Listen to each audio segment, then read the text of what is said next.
Well, let me just say this. I mean, I've had a historically sort of consistent position of saying that I don't think we should be charging road tolls on roads that we already paid to build. And the Parkway and the Gardiner in their present form obviously constitute two roads like that. As we look at building new roads, brand new roads, obviously the whole reason that you, as you said correctly, there's a study coming back on these tolls. Those are things that are represent a possible source of revenue for those that the City Council will consider when it comes back. I think the premise of your question with respect to sort of, people put it less elegantly than you do. They say, well, let's nail those 905 people who come down and use our roads.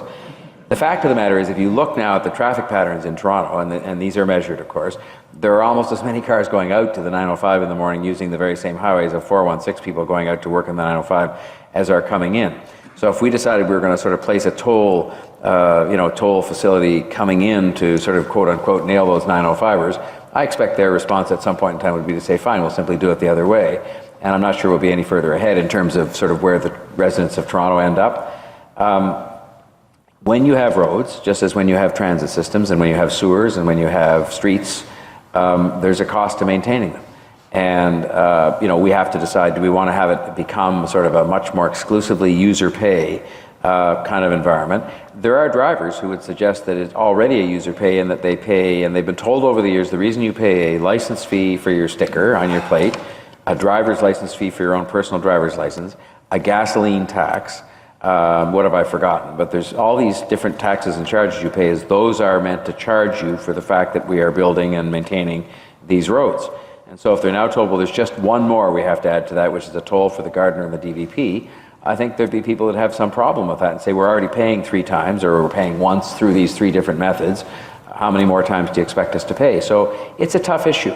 And I don't know that it does represent the answer. It seems simple. Other people suggest we should impose the tolls not because it'll help pay for the roads, but because it'll cut down on the number of people driving.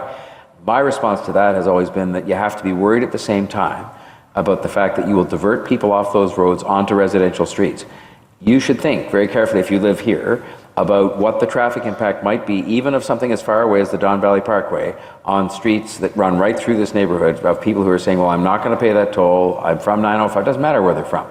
There are people who will take any steps to avoid paying the toll, and they'll end up driving down Mildenhall and Blythewood and Bayview and Lawrence, and you'll be upset about that because the traffic will be not safe for your children and so on. So it's a complicated subject. I don't think it has a simple answer. I've told you what my historical position has been, and we'll sort of watch the whole thing unfold as all these studies come back and as we embark on these very expensive construction projects.